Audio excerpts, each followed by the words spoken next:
मायबाप हो, बाप. भारताला माता म्हणतात, पांडुरंगाला विठाई म्हणतात, ज्ञानोबरायांना माऊली म्हणतात. साने गुरुजींनी श्यामची आई लिहिली, पण श्यामचा बाप नाही लिहिला.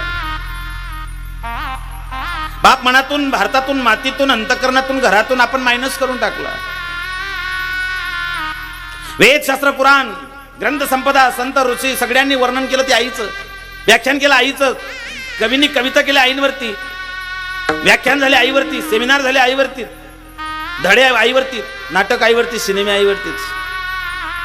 बाप रांगवला ना, बाप दाखवला. रागेट, संतापी, चिडचिड करणारा, चिडखोर, ठेकेखोर, व्यसनी, मारझोड करणारा, घरामध्ये सारखा त्या ठिकाणी अंगावर खेकसणारा, असाच बाप रंगवला सगळ्यांनी आतापर्यंत. बाप खरंच असा असतो का? लेकरू मनातल्या गोष्टी आईला सांगतं, अडीअडचण आईला सांगतं, प्रेम आईवरती करतं. शक्यतो आईसोबत मनमोकळेपणानं लेकरू कधीच बोलत नाही. माफ करा, बापाशी, आईशी बोलेल, गप्पा मारेल, चर्चा करेल, अडचणी अडचणी सांगेल, भांडणं केलं तिला सांगेल, काही असलं तर सगळं तिला सांगेल. बापाशी मनमोकळेपणानं बोलत नाही का? त्याला एकमेव कारण आहे, लहानपणापासून आई फक्त त्याला एकच सांगते, तिकडे जाऊ नको बाबा मारतील, ते खाऊ नको बाबा मारतील, शाळेत जा बाबा मारतील, अभ्यास कर बाबा मारतील, टीव्ही पाहू नको बाबा मारतील, बाबा मारतील, बाबा मारतील, बाबा मारतील, बाबा मारतील. त्याच्या कानावर असं आदळतं, त्याला असं वाटतं हा बाबा फक्त मारायलाच जन्माला आलाय. त्याच्यामुळे ते लेकरू हळूहळू हळूहळू बापापासून दूर निघून जातं. शाळेमध्ये जर लेकरांना निबंध लिहायचा सांगितलं तर लेकरं माझी आईच लिहिता, माझा बाप लिहितच नाही. शपथ घ्यायची सांगितलेली लेकरं मायची शपथ घेतात, आईची शपथ. मायन्यान भाऊ, बापने आण असं कोणी म्हटलं का? बाप शपथ घ्यायच्या बी लायकीचा नाही का? का बापाला मायनस केला आम्ही? का जीवनातून घरातून बाजूला केलं बापाला? का? त्याचा हाच एक दोष होता ना की आयुष्यभर तुमच्या सुखासाठी झटत राहिला. बाळा तुला आज कोणती भाजी बनवू, डब्यावरती टिफिनवरती कोणती भाजी बनवू, तुला काय आवडतं, काय बनवू तुला.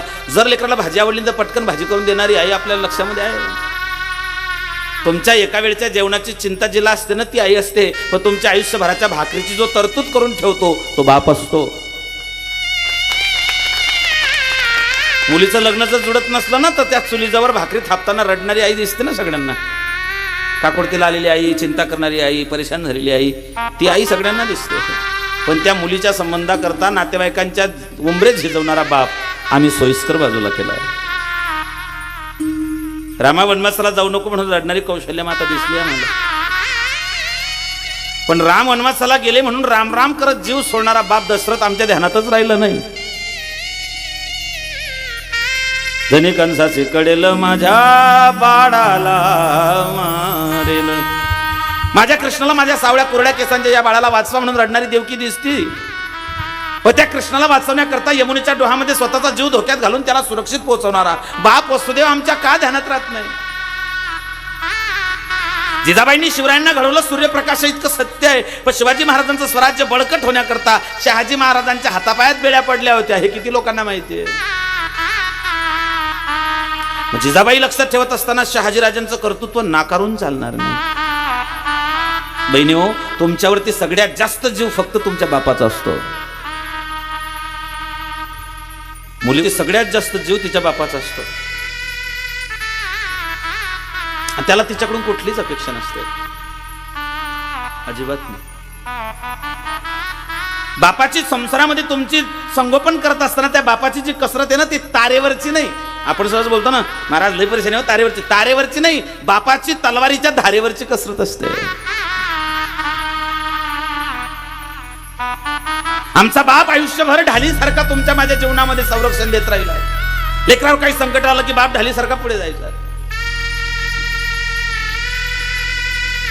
मशाल आयुष्यभर जळत राहते पण दुसऱ्याला उजेड देते. तुमचा माझा बाप आयुष्यभर संसाराचे चटके खात राहिला, पण तुमच्या माझ्या संसारातल्या सुखांसाठी रात्रभर दिवस त्या ठिकाणी धावपळ करत राहिला.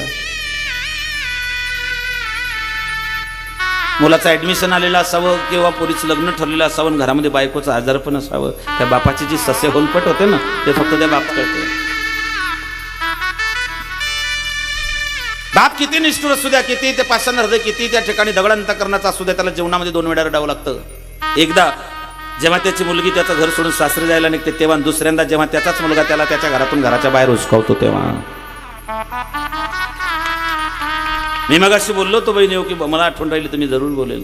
तुमच्या लग्नामध्ये सगळे लोक पोट भरून जेवतात, नुसते जेवत नाही तर कॅरी बॅग मध्ये बुंदी टाकून सुद्धा घेऊन जातात. तर तुमच्या लग्नामध्ये एक माणूस दिवसभर उपवासी असतो आणि तो तुमचा बाप असतो. त्याला कोणी विचारतच नाही तू जेवला का. रात्री स्वयंपाक्याजवळ थांबला, सकाळी बँडवाल्यांना समजवलं, एक जावई दारू पिणेला होता त्याला समजव, त्याचा वेळ गेला. भाऊबंधू सनबशी घ्या, दिवसभर त्याचं हेच कार्य आहे. अरे संध्याकाळ झाली, पोरीला निरोप द्यायची वेळ आली, काय मजा आले बापाची. बाप पोरीच्या नजरला नजर लावून पाहिजे. जो बाप आयुष्यात कधीच झुकला नाही, कोणाच्या समोर पदर पसरला नाही, तो बाप त्या पोरीच्या सासूच्या समोर हात जोडून उभा राहिला. विहीन बाये विनंती करीतो, पदरात घ्या हो आम्हाला. बाई, आयुष्यभर हा बाप कुणाच्या समोर झुकला नाही, पण आज तुम्हाला विनंती करतो. थोडा हाताच्या फोडाप्रमाणे संगोपन केलेलं आहे तिचं. काळजाचा तुकडा आहे माझ्या. एक सांगू तुम्हाला, माणूस खिशाचा 1 रुपयाचा पेन दुसऱ्याला देताना 10 वेळा विचार करतो. जो बाप 18 वर्ष त्या पोरीचं संगोपन करून दुसऱ्याच्या ताब्यात देऊन टाकतो, त्या बापाचं काळीज किती मोठं राहत असेल. मग त्या बापाचे लिमान घालताना तुम्हाला थोडीशी लाज वाटत नाही? जो बाप आयुष्यभर तुमच्या सुखासाठी धडपडत तडपडत राहिला, त्या बापाबद्दल तुम्हाला काहीच वाटू नये? शासन सांगतं बेटी बचाओ बेटी पढाओ, लेक वाचवा लेक शिकवा. वाचवू ना मी पोरी, शिकवू ना मी पोरी, पण एक गॅरंटी द्या आम्हाला. शासनाला म्हणा, प्रत्येक माणसाला निवेदन देण्याची गरज आहे सरकारला. सरकारला म्हणा मी पोरगी जन्माला घालू, संगोपन करू, तिचे शिक्षण करू, तिचे लाड करू, सगळ्या गोष्टी करू, फक्त आम्हाला एक शाश्वती द्या, एक गॅरंटी द्या. कोणती?